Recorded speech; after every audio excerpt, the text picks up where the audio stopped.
Assalamualaikum warahmatullahi wabarakatuh. Selamat pagi buat siswa-siswi kelas 11. Pada pelajaran kita kali ini, Ibu akan menyampaikan tentang bagaimana menentukan isi dan struktur dalam teks ceramah. Pertama-tama kita harus tahu dulu ceramah, apa yang dimaksud dengan ceramah. Ceramah adalah penyampaian sesuatu hal, penyampaian suatu informasi kepada orang banyak tentang sesuatu hal yang mana penyampaian itu harus mencakup 3 hal, yaitu sebagai pembuka, isi, penutup. Misalnya, ketika orang ceramah dalam acara kegiatan agama, harus dimulai dengan pendahuluan atau yang disebut dengan sebagai pembuka. Misalnya, Assalamualaikum warahmatullahi wabarakatuh. Itu merupakan pembuka, yaitu pengenalan tentang apa yang mau disampaikan pada kesempatan dia menyampaikan ceramahnya. Baik, di dalam pendahuluan,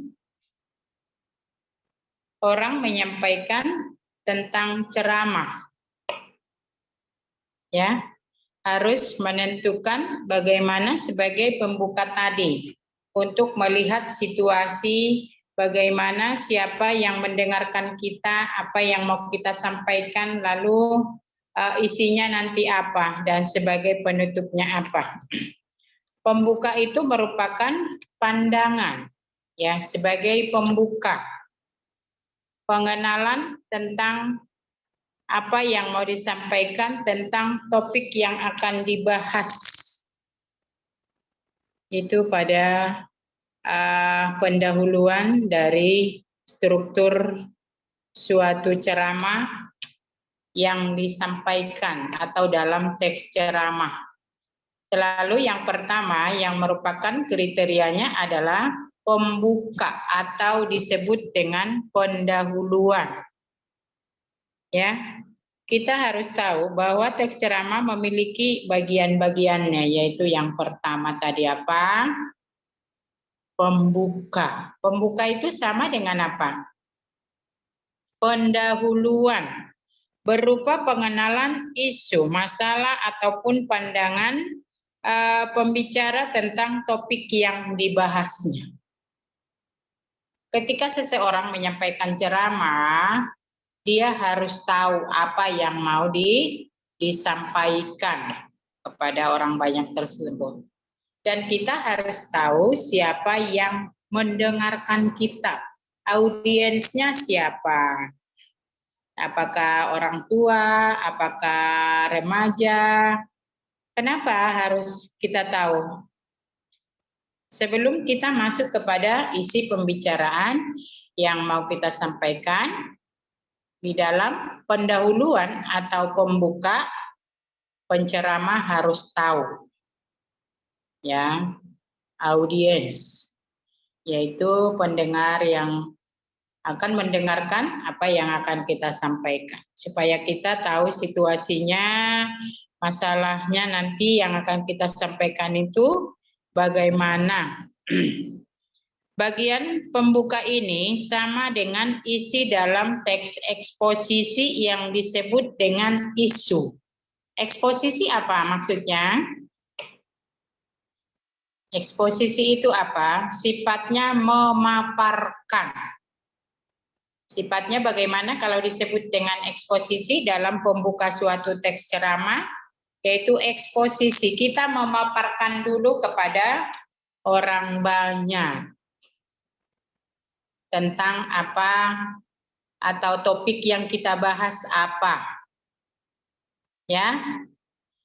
Baik, kalau di dalam pembuka harus tahu tentang pandangan orang yang mendengarkan kita, lalu apa yang mau disampaikan, kita harus tentukan juga bagaimana tanggapan-tanggapan mereka dengan apa nanti yang akan kita sampaikan. Baik, anak-anak Ibu kelas 11 semuanya.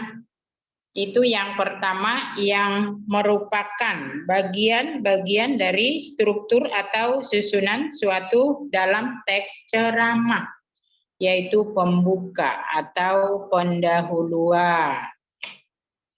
Kalau kita lihat di dalam contoh, ya, dalam pendahuluan pembuka, pemilihan kata-kata oleh bagaimana kita memilih kata-kata di awal pembicaraan kita, yaitu diksi. Itu tadi kalau kita sudah tahu siapa yang mendengarkan kita, dalam acara apa, tempatnya di mana. Karena ketika seseorang menyampaikan teks ceramah, dia harus lebih tahu dulu isunya tentang apa, situasinya bagaimana, supaya nanti dia bisa menyampaikan lebih apa? Lebih baik, lebih tepat sasaran, supaya pendengarnya bisa menyimak dan mengerti apa yang kita sampaikan. Baik, yang kedua yaitu isi. Isi itu apa? Berupa rangkaian argumen pembicara berkaitan dengan pendahuluan. Ya, argumen itu apa? Argumen kita. Ide kita, inspirasi kita apa? Ya, bagaimana kita meyakinkan orang yang mendengarkan kita. Kita harus punya argumen, harus punya pendapat, punya pengetahuan, punya wawasan yang akan kita sampaikan kepada pendengarnya sesuai dengan situasinya, sesuai dengan topik bahasan kita di awal. Ya, kita akan sampaikan pada isi tentang bahwa tentang ini adalah ini. Setelah kita paparkan, misalnya kita paparkan suatu ceramah tentang perkembangan agama di Indonesia. Ya, misalnya ada 5 agama di Indonesia, tetapi dari 5 agama itu adalah agama Islam merupakan agama yang terbanyak. Ya, merupakan fakta. Ya, tetapi kita menyampaikan di dalam isi itu apa? Argumen yang baik yang tidak bisa membuat pendengarnya lari daripada topik bahasan yang kita sampaikan. Ya, ceramah bisa di tempat-tempat ibadah, bisa di acara-acara tertentu. Ya, jadi bukan hanya terbatas misalnya ceramah itu hanya ceramah agama, enggak. Tapi banyak hal-hal yang diceramahkan ketika orang menyampaikan suatu informasi kepada orang banyak. Siapakah orang banyak? Itu adalah audiens, yaitu pendengar. Beberapa rangkaian argumen perbicara berkaitan dengan pendahuluan atau bagian inti dikemukakan pula dengan fakta yang memperkuat argumen. Ya, fakta-faktanya apa? Apa yang dia sampaikan itu benar enggak apa adanya? Seperti tadi Ibu sampaikan, keberagaman agama di Indonesia misalnya. Kita harus sampaikan faktanya bahwa memang di Indonesia ada 5 agama. Kita harus sampaikan bahwa negara Indonesia adalah negara Bhinneka Tunggal Ika, walaupun berbeda-beda tetap sama. Jadi ada fakta-fakta yang disampaikan dengan argumen kita, pendapat kita, keyakinan kita, sehingga orang yang mendengarkan itu akan bagaimana? Akan menyimak, akan mendengarkan apa yang kita sampaikan, apa yang kita ceramahkan. Jadi kalau tadi pada pendahuluan kita menyampaikan, memaparkan saja, tapi pada isi harus terdapat fakta-fakta yang disampaikan tersebut bukan hanya omongan saja, tapi harus berdasarkan fakta yang sebenarnya. Ada bukti-bukti yang kita sampaikan bahwa seperti tadi misalnya keberagaman agama di Indonesia. Kenapa disebut keberagaman? Karena memang di Indonesia itu ada 5 agama yang berbeda-beda cara-cara beribadahnya misalnya. Ya, kalian paham ya dengan yang Ibu sampaikan? Yaitu kalau tadi di pendahuluan disampaikan dalam teks eksposisi atau pemaparan tentang apa yang mau disampaikan, tentang topik yang akan dibahas, tetapi pada isi sudah merupakan rangkaian, ya, rangkaian yang menyangkut tentang argumen dari pembicara berdasarkan fakta yang memperkuat atau bukti yang memperkuat para pendengar ketika kita menyampaikan suatu bahasan kepada orang banyak. Kalau kita menyampaikan ceramah, tentu saja bukan lebih sering kita menyampaikan ceramah itu dengan orang banyak dan di tempat yang terbuka. Artinya tidak hanya 5 orang, tetapi jumlahnya akan lebih banyak dan sering disampaikan di lapangan terbuka.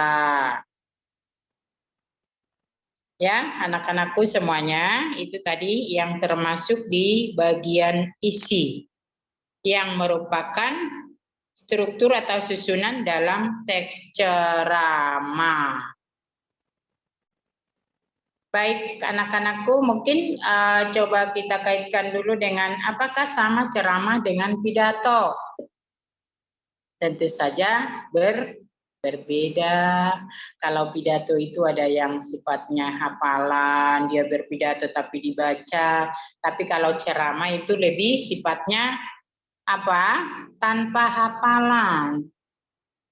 Tapi secara argumen sendiri dengan pilihan-pilihan kata sendiri. Yang penting penguasaan kita dalam berceramah menyampaikan suatu topik kepada orang banyak. Jadi tidak perlu menghafal teks, tetapi diceramahkan, ya, tetapi tetap menggunakan kata pembuka atau pendahuluan. Setelah kita menyampaikan pendahuluan atau pembuka, kita baru masuk kepada isi yang mau kita sampaikan, yaitu tadi yang merupakan yang diikuti dengan dibuktikan dengan adanya fakta yang memperkuat argumen-argumen pembicaranya. Coba kalian perhatikan nanti kalau ada suatu acara, penceramahnya siapa, coba perhatikan pembukanya bagaimana dia merespon, ya, mempersuasif, mempengaruhi daripada pendengarnya supaya dia lebih fokus. Pendengar fokus melihat dia, mendengar dia, menyimak dia, ya. Jadi kita sebagai penceramah kita harus berusaha dalam arti supaya audiens kita, pendengar kita itu bisa fokus dengan apa yang kita sampaikan. Kadangkala kalau ada penceramah di suatu acara atau di lapangan besar, kegiatan agama, peringati hari besar agama misalnya, kebanyakan kita bagaimana? Ngobrol, ngantuk. Ya betul ya. Jadi ada yang fokus, ada yang tidak fokus. Tapi kadang-kadang dengan suara kita yang lantang akan mempengaruhi pendengar melihat kita. Tapi selain melihat kita, mendengarkan ceramah kita. Jadi itu sangat berpengaruh dari intonasi suara kita, cara menyampaikan kita, dari segi berbicara kita bagaimana. Jadi kita harus berusaha bagaimana supaya pendengar itu bisa yakin dengan apa yang kita sampaikan. Yaitu tadi dengan fakta-fakta atau bukti-bukti yang kita sampaikan kepada mereka sehingga mereka mungkin mau melakukan, mau ikut bergabung dan lain sebagainya, mau melaksanakan apa yang kita sampaikan. Ya, paham ya semua ya? Baik, yang ketiga, bagian dari struktur teks ceramah yaitu penutup. Berupa penegasan, ya, berupa penegasan kembali atas pernyataan-pernyataan sebelumnya. Kalau tadi pendahuluan sudah ada. Apa tadi pendahuluan itu?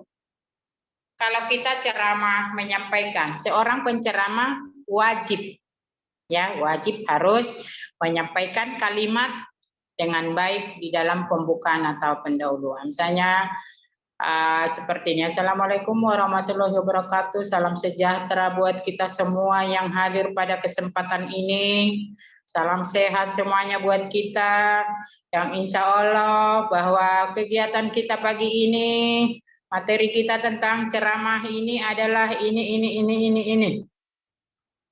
Ya, dengan pembukaan itu pasti yang mendengar, wah suara siapa itu, suaranya lantang banget. Gitu. Misalnya, ya siapa tahu nanti kalian jadi seorang penceramah, pendakwah tentang agama, ya tidak ada yang tidak mungkin. Kalau tadi pada isi merupakan menyampaikan, menunjukkan, ya, memunculkan tentang apa? Fakta.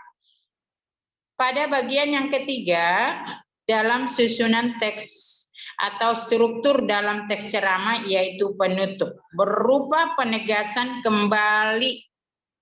Kita ulang lagi dari apa yang sudah disampaikan, kemudian isinya apa yang disampaikan tentang kegiatan tersebut, lalu kita pertegas kembali. Misalnya bagaimana?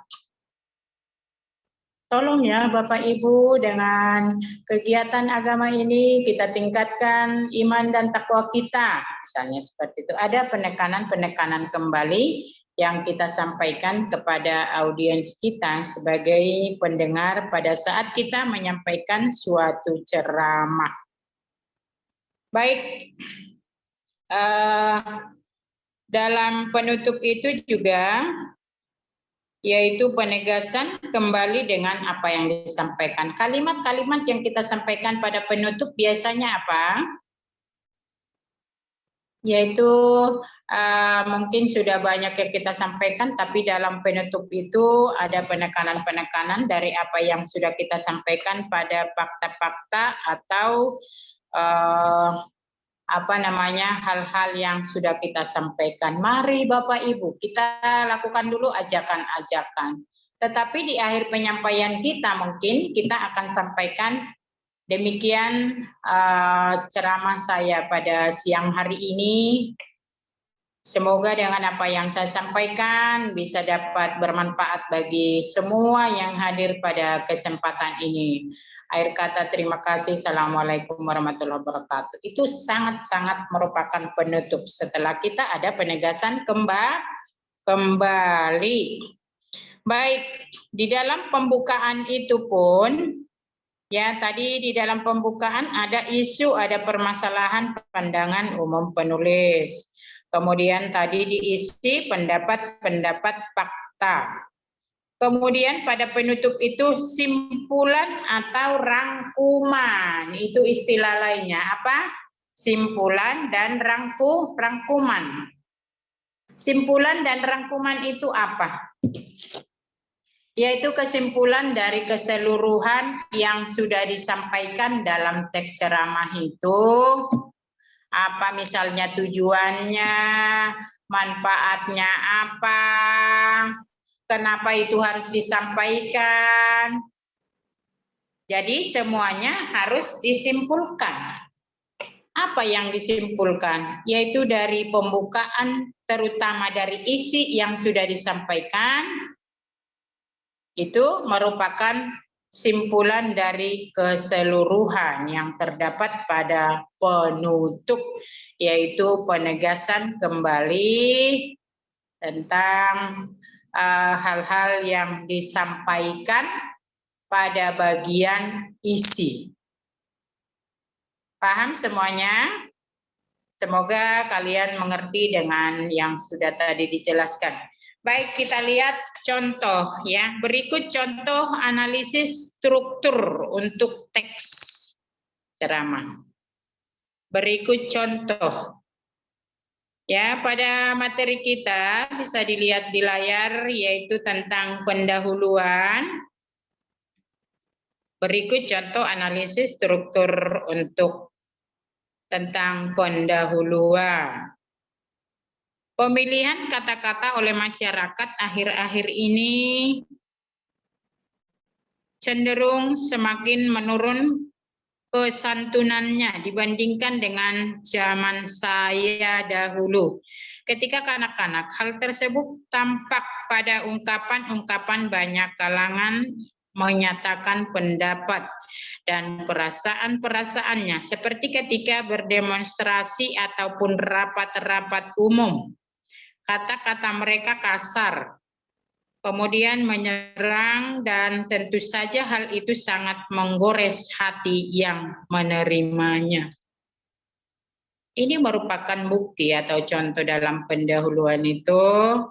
Coba diperhatikan. Bagian itu mengenalkan permasalahan utama, yakni tentang menurunnya kesantunan berbahasa masyarakat. Mohon diperhatikan contoh kalimat pendahuluan. Pemilihan kata-kata oleh masyarakat akhir-akhir ini cenderung semakin menurun kesantunannya. Jadi di awal pendahuluan itu penceramah dalam hal ini di dalam teksnya, teks ceramahnya dia menyampaikan tentang topik bahasannya yaitu tentang kesantunan berbahasa ya dibandingkan dengan zaman saya. Kalau zaman saya, zaman kalian sekarang beda. Di zaman saya dulu kesantunan itu nilainya masih sangat tinggi. Tapi kalau sekarang mungkin agak merendah kesantunannya. Kenapa Ibu sampaikan seperti itu? Ya, jadi etikanya, tata keramanya di zaman saya dulu ya tentu saja nilainya lebih tinggi. Tapi zaman kalian sekarang mungkin agak menurun. Ya, pada kesempatan ini Ibu harapkan kesantunan seorang siswa-siswi itu harus ditingkatkan. Makanya kalian sekolah, belajar etika, belajar pendidikan moral Pancasila, kewarganegaraan. Betul ya? Supaya bagaimana kita menghormati orang tua, bagaimana kita menghormati guru kita, bagaimana kita menghormati saudara kita. Ya, ketika kita menyampaikan suatu ceramah atau dalam teks ceramah disampaikan dulu sebagai pendahuluan awal kalimat menyampaikan tentang apa yang akan dibahas, apa yang akan dipaparkan, apa yang akan dipahami oleh pendengar dari ceramah yang kita sampaikan. Dalam hal ini kalian, Ibu harapkan ya bisa mengerti dengan tadi pada contoh ini, yaitu dalam pendahuluan, dalam teks ceramah disampaikan tentang pemilihan kata-kata oleh masyarakat akhir-akhir ini cenderung semakin menurun kesantunannya. Masyarakat itu siapa? Kita. Dalam hal berbahasa pun di zaman saya mungkin beda, tapi di zaman kalian sekarang untuk pemilihan kata-katanya pun agak berbeda. Kenapa Ibu bilang seperti itu? Ketika kalian ngomong ke orang tua itu pemilihan kata-katanya harus dipilih. Intonasinya harus dipilih. Betul ya?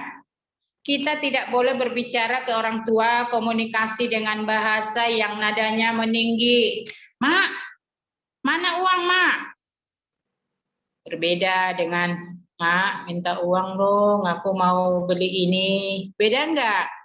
Sangat berbeda. Itulah berbahasa yang baik itu. Berbahasa yang baik dan sopan, kesantunan berbicara, kesantunan berbahasa kepada orang tua, kepada orang yang lebih tua dari kita, kepada saudara kita, kepada tetangga kita. Ya. Jadi di dalam teks ceramah pun itu dibahas. Apalagi kaitannya dengan kehidupan sehari-hari apa? Yaitu banyak sekali saat ini anak-anak, semoga tidak ada di antara kalian seperti itu, ya, bicara ke orang tua, ke guru, udah nggak dianggap. Pergi ke rumah temannya, nggak izin sama orang tua. Ketemu guru pun tidak disapa, ya. Itu merupakan apa? Nilai kesantunannya, nilai etikanya sudah menurun. Daripada dulu ibu itu takut ngelihat guru, sama orang tua pun kita takut. Takut dalam arti bukan takut, aduh gue nanti dipukul, enggak. Ya, kalau kita takut dalam konteksnya adalah kita menghargai, oh ini orang tua saya, oh ini guru saya. Ya, semoga kalian bisa mengerti itu. Ya, Ibu harap kesantunannya, berbahasanya ditingkatkan. Ya, bukan hanya dalam teks ceramah, tetapi pada pelajaran kita pada kesempatan ini secara khusus adalah tentang struktur dalam teks ceramah, isinya dan susunannya. Ya, pada contoh pendahuluan di sini dibicarakan tentang yang di awal disampaikan tentang kesantunan pada zaman dulu dengan yang sekarang. Hal tersebut tampak pada ungkapan-ungkapan banyak kalangan dalam menyatakan pendapat dan perasaan-perasaannya seperti ketika berdemonstrasi ataupun rapat-rapat umum. Ya, kalau berdemonstrasi, boleh berdemonstrasi tapi tidak dengan arogan, dengan lempar-lemparan, tapi cukup dengan menyampaikan inspirasi misalnya kepada pemerintah dengan bahasa-bahasa yang baik. Di dalam bahasa-bahasa yang baik itu mungkin termasuk harapan-harapan bangsa Indonesia, misalnya apa? Ketika ada pemilihan presiden, ketika ada pemilihan bupati, atau yang lain-lainnya. Jadi di dalam pendahuluan itu harus disampaikan menggunakan bahasa-bahasa. Bagaimana perasaan-perasaan kita untuk menyampaikan suatu ide, untuk menyampaikan suatu inspirasi kita kepada orang banyak. Baik, yang kedua, contoh dari isi atau rangkaian argumen. Tadi di dalam isi apa yang disampaikan, yaitu tentang penyampaian dalam teks ceramah, yaitu harus berdasarkan fakta-fakta atau bukti-bukti penyampaian berdasarkan topik yang dibahas. Pada contoh ini disampaikan, fenomena tersebut menunjukkan adanya penurunan standar moral, agama, dan tata nilai yang berlaku dalam masyarakat itu. Ketidaksantunan berkaitan pula dengan rendahnya penghayatan masyarakat terhadap budayanya, sebab kesantunan berbahasa itu tidak hanya berkaitan dengan ketepatan dalam pemilihan kata ataupun kalimat. Kesantunan itu berkaitan pula dengan adat pergaulan yang berlaku dalam masyarakat itu.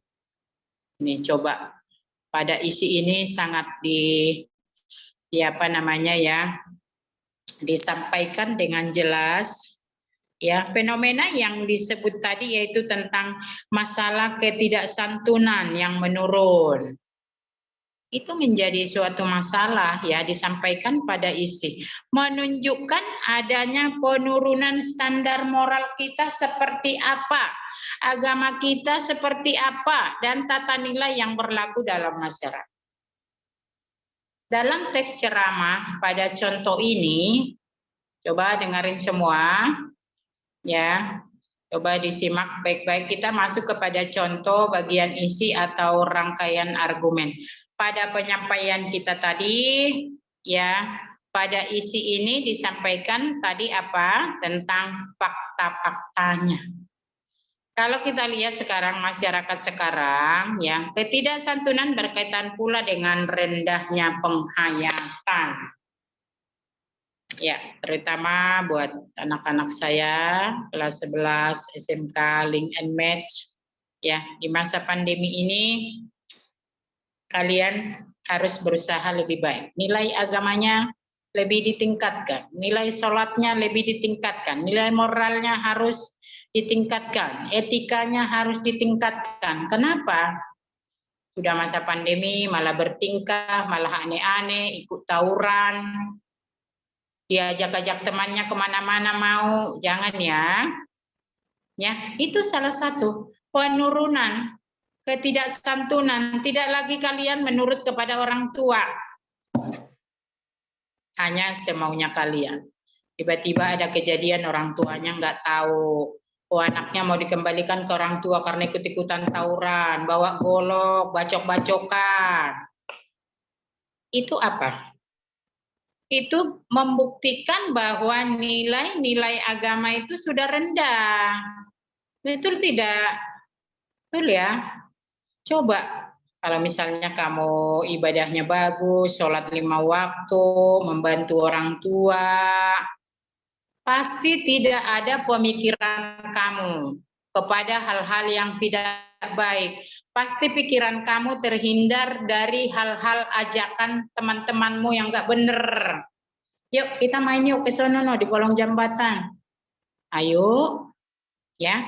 Yang seharusnya kamu harus bertanya dulu ketika kamu diajak oleh temanmu, pikirkan lah, gua mau kemana ini, mau ngapain?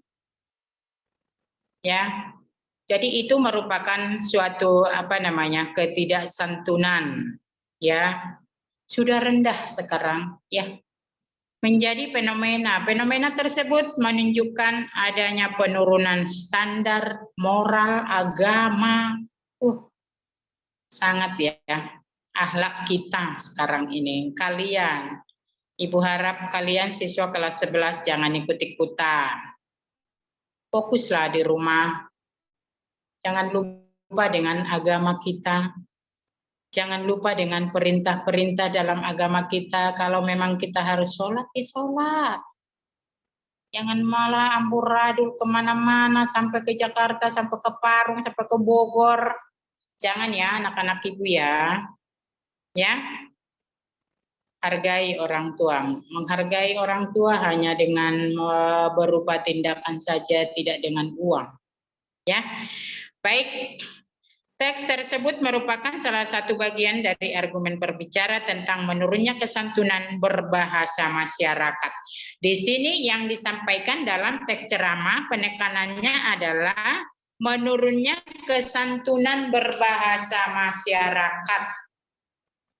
Kadang-kadang kalian tidak mengenal lagi berbicara dengan siapa. Di dalam bahasa Indonesia itu ada tingkatan-tingkatan menggunakan komunikasi berbahasa yang baik.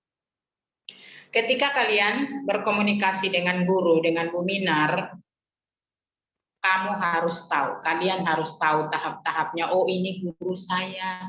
Emang nggak boleh ya Bu, ngobrol sama guru? Boleh, sangat boleh ya. Tapi ada tahapan-tahapannya. Ketika kalian berbicara dengan orang tua, ada tahapan-tahapan komunikasinya. Oh, harus ini, nadanya harus seperti ini, intonasinya harus seperti ini. Jadi jangan disamakan. Itu namanya tingkat tahapan berkomunikasi dengan baik kepada penerima bahasa kita. Ketika kita mengkomunikasikan sesuatu kepada seseorang. Ya, pada contoh ini lebih ditekankan kepada pada isi yaitu menurunnya kesantunan berbahasa masyarakat.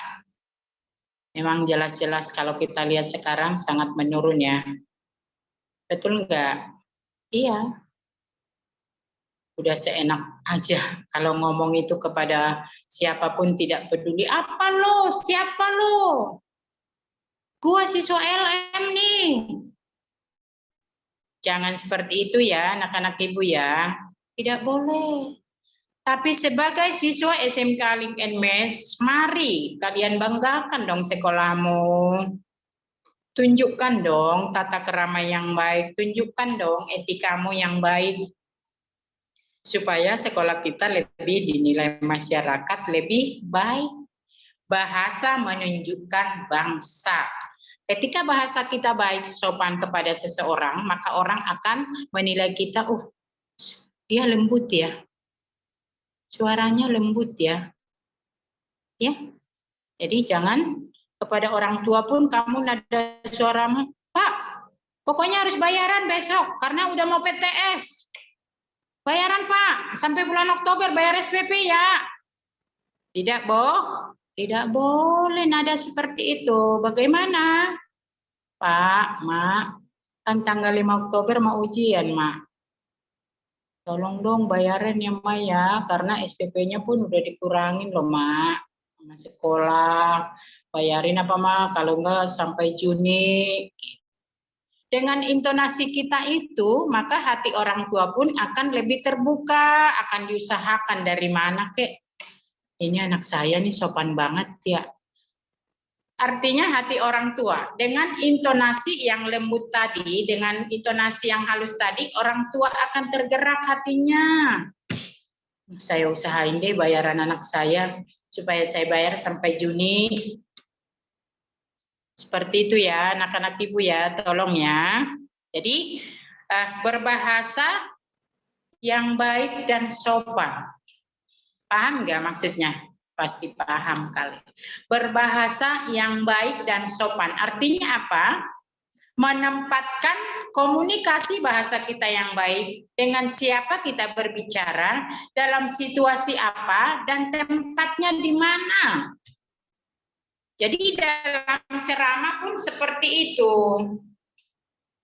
Ketika kita nanti siapa tahu kalian jadi penceramah, harus tahu tentang hal tersebut.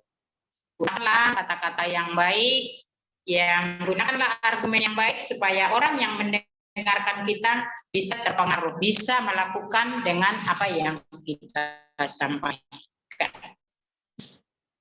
Baik, teks tersebut merupakan salah satu bagian dari argumen pembicara tentang menurunnya kesantunan berbahasa masyarakat.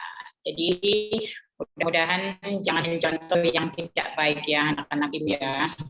Contohlah yang baik, contoh yang baik.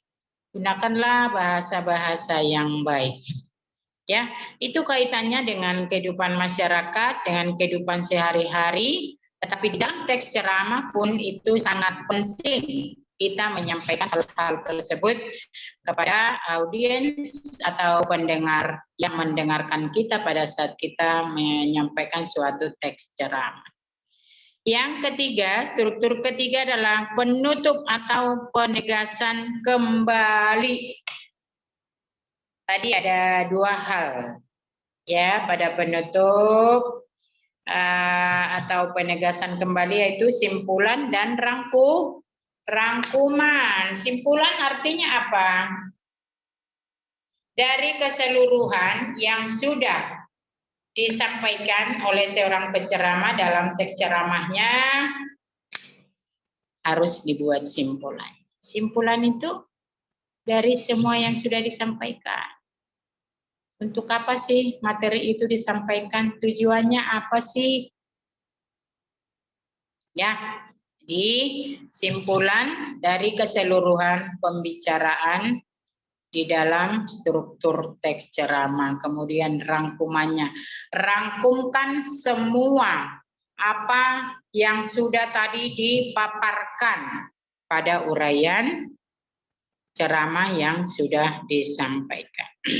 Pada contoh berikut ini, berbahasa santun seharusnya sudah menjadi suatu tradisi yang dimiliki oleh setiap orang sejak kecil. Anak perlu dibina dan dididik berbahasa santun. Apabila dibiarkan, tidak mustahil rasa kesantunan itu akan hilang sehingga anak itu kemudian menjadi orang yang arogan, kasar, dan kering dari nilai-nilai etika dan agama. Tentu saja kondisi itu tidak diharapkan oleh orang tua dan masyarakat manapun. Ini sebagai penutup penegasan kembali. Artinya dengan berbahasa santun seharusnya sudah menjadi suatu tradisi yang dimiliki setiap orang dari kecil. Ya, seharusnya. Ya, di sini sudah ada penegasan kembali dari tadi isi, dari pendahuluan, baru isi. Pada penutup ini, dalam teks ceramah lebih ditegaskan kembali daripada uraian-uraian penjelasan tadi, yaitu masih tentang sekitar berbahasa santun, kesantunan berbahasa. Ya, seseorang dengan menggunakan bahasa yang baik dan benar seharusnya itu sudah dimiliki dari kecil. Tentu saja adalah didikan dari orang tua dari awal, dari anak-anak masih kecil. Anak perlu dibina atau dididik berbahasa santun. Apabila dibiarkan, tidak mustahil rasa kesantunannya itu akan hilang sehingga anak itu kemudian menjadi orang yang arogan. Tapi kalau zaman sekarang, orang tua sudah mendidiknya dengan baik, gurunya sudah mendidiknya dengan baik, ya. Tapi bagaimana? Tetap hal-hal yang tidak kita inginkan itu terjadi. Betul tidak? Betul ya? Salah satunya penyebabnya adalah karena kurangnya perhatian dari orang tua. Kenapa kurang perhatian dari orang tua? Menurut kalian apa? Karena orang tuanya mungkin kerja dua-duanya. Tetapi sebagai sebagai siswa yang sudah dewasa, siswa SMK kelas 11 seperti kalian itu harusnya sudah mengerti. Ibu saya kan kerja, bapak saya kan kerja. Untuk apa orang tuamu kerja? Untuk biaya hidup kamu. Seharusnya tanpa dikasih tahu orang tua pun kamu sudah bisa melakukan hal-hal yang baik karena kalian sudah disekolahkan sama orang. Tetapi lebih sering kalian itu gak ada orang tua saya, udahlah pergi aja lah. Ya, Ibu harapkan tidak seperti itu. Tetapi pada kesempatan ini, pada bagian penutup, pada contoh ini, berbahasa santun seharusnya salah satu menjadi suatu tradisi. Tradisi artinya apa? Kebiasaan.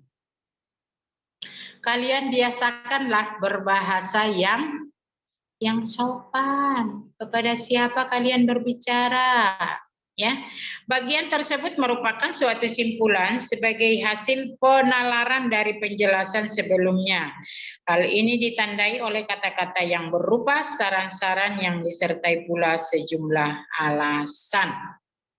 Ya, jadi dalam berbahasa itu dari cara orang berbahasa, berkomunikasi dengan seseorang, kita juga bisa dinilai oleh orang lain. Oh, orangnya santun ya.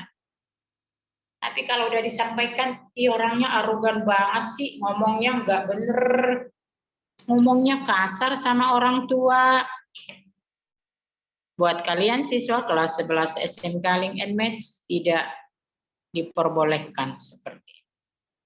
Ya, berbahasalah yang baik dan benar. Benar dalam penulisan, baik dalam pengucapan. Ya. Karena apapun itu yang kalian lakukan dalam komunikasi bahasa yang tidak baik, maka hasilnya akan tidak baik. Tapi ketika kita menyampaikan suatu komunikasi dengan baik kepada orang yang kita ajak berbicara, maka orang tersebut pun akan menilai kita, hasilnya akan baik. Ya. Jadi berbahasa itu mencirikan sikap seseorang yang baik. Ya, Ibu yakin itu nanti ada pada diri kalian masing-masing siswa kelas 11. Ya. Tentang berbahasa, yang pertama tadi pada pendahuluan, pemilihan kata-kata oleh masyarakat akhir hari ini cenderung semakin menurun kesantunannya. Menurut kalian betul ya? Betul tidak? Ya, pemilihan kata-kata oleh masyarakat masyarakat di situ ikut saya, ikut kalian. Ya. Tapi untuk menurun kesantunannya betul apa tidak kalian juga yang menilai. Karena kita baik, ya, kita sehat, kita yang tahu. Ya, anak-anak Ibu ya. Jadi kalau tadi sudah disimak, tolong diperhatikan lagi bahwa menentukan isi dan struktur dalam teks ceramah itu ada 3 hal atau memiliki 3 bagian tertentu yang meliputi pembukaan atau pendahuluan, isi, dan penutup.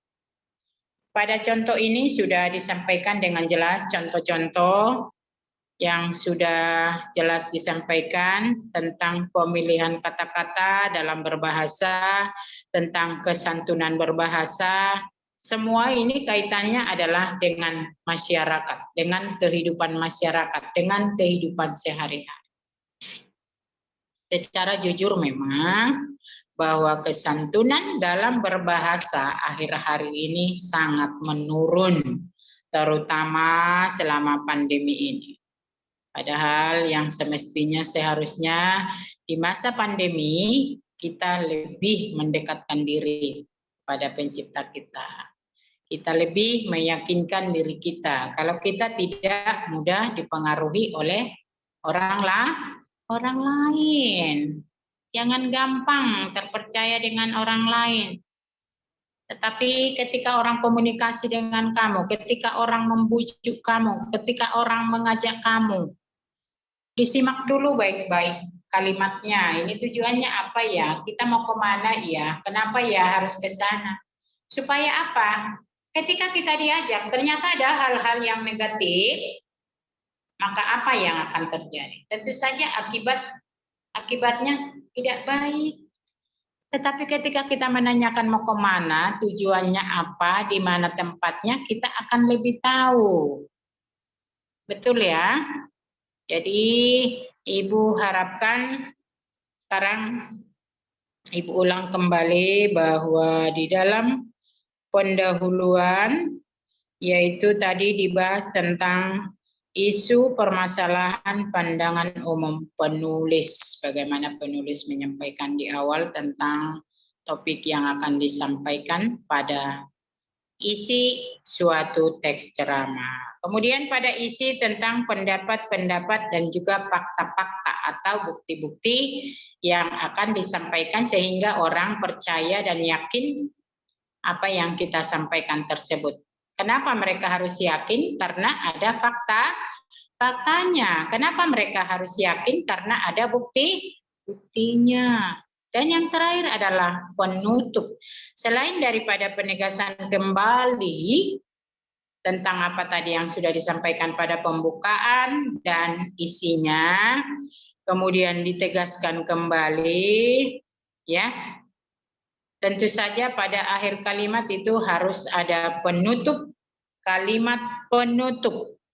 Tapi pada penutup penegasan kembali itu harus disampaikan lebih dulu tentang rangkuman atau simpulan dari keseluruhan apa yang sudah disampaikan. Sudah paham ya anak-anak Ibu ya? Ada berapa tadi bagian-bagian dari isi dan struktur dalam teks ceramah? Ada 3. Yang pertama apa? Pembuka. Yang kedua apa? Isi. Yang ketiga apa? Penutup. Ya. Kemudian tadi disampaikan ada 3 contoh. Berikut contoh tentang pendahuluan, yaitu yang dikaitkan dengan pemilihan kata-kata dalam masyarakat tentang menurunnya kesantunan berbahasa. Pada isi rangkaian argumennya tentang fenomena. Jadi menurunnya kesantunan berbahasa itu jadi disebut pada isi itu di dalam teks ceramah bisa disampaikan menjadi fenomena. Fenomena itu apa? Kejadian yang terjadi, masalah yang dibahas, masalah yang dijadikan seperti misalnya nilai-nilai agamanya sudah menurun, nilai moralnya sudah menurun, etika berbicaranya sudah menurun, ya, karena itu berkaitan dengan kehidupan permasyarakat, karena kita adalah masyarakat, saya adalah masyarakat, kalian adalah masyarakat yang ikut harus meningkatkan apa? Nilai-nilai moral, nilai-nilai agamanya ditingkatkan, sholatnya ditingkatkan, komunikasi yang baiknya ditingkatkan kepada orang tua, kepada guru, kepada orang yang lebih tua dari kita, kepada tetangga kita. Gunakanlah komunikasi yang baik dan sopan. Kemudian yang terakhir pada penutup penegasan kembali tadi adalah kita sebagai penceramah atau di dalam teks ceramah kita harus kita buat simpulan dan rangkumannya. Simpulan yang dimaksudkan adalah dari keseluruhan yang sudah kamu sampaikan, yang sudah kita sampaikan harus disimpulkan. Tujuan sebenarnya apa sih dari topik yang sudah disampaikan? Ya, ingat ya, siapa tahu kalian jadi penceramah suatu saat, suatu ketika. Ya, dengan belajar tentang teks ceramah hari ini, Ibu yakin kalian akan menjadi orang yang lebih baik. Ya, tingkatkan semangatnya, jangan mudah tergoda. Ya, dengan ajakan-ajakan orang. Siapakah orang itu? Teman. Oke, pada penutup ya, pada bagian ini penegasan kembali tadi berbahasa santun seharusnya sudah dari kecil. Ibu yakin kalau kalian sudah dididik orang tua dengan baik. Betul? Ya. Nggak ada orang tua yang mendidik anaknya tidak baik. Nggak ada orang tua mendidik anaknya tidak sopan, ya. Tapi tergantung pada karakter anak tersebut, ya. Ibu harap kalian paham dengan hal tersebut. Ketika kalian disuruh orang tua, menurutlah. Ketika kalian diingatkan orang tua, dengarkanlah baik-baik. Ketika kalian disuruh orang tua untuk sholat, sholatlah dengan baik. Jangan suka melawan sama orang tua. Tidak baik, itu dosa. Ya, dengan berbahasa yang baik, di dalam berbahasa yang baik ada intonasi yang baik. Itulah bahasa yang baik, yang bisa disimak orang, yang bisa dinilai orang bahwa kita adalah pembicara yang baik, penceramah yang baik. Dengan intonasi, ya, intonasi itu apa? Tinggi rendahnya nada suara kita. Itu mencirikan kita apakah kita menggunakan bahasa yang baik atau tidak. Ya, baik.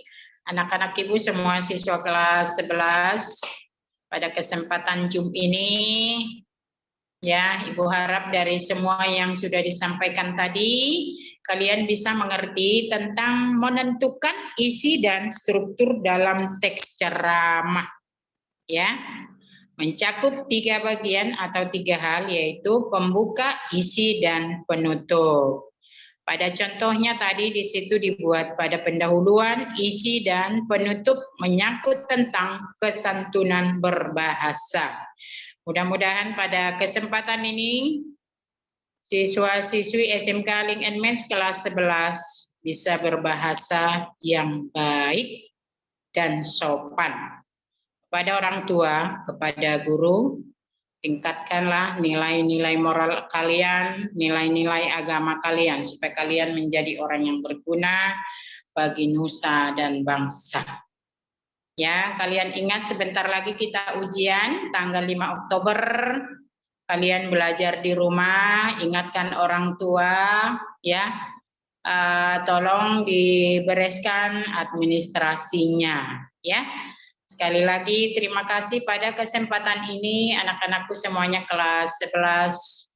Ya, semoga dengan apa yang Ibu sampaikan dapat bermanfaat buat kalian. Salam sehat selalu dari saya. Terima kasih banyak atas waktunya. Assalamualaikum warahmatullahi wabarakatuh.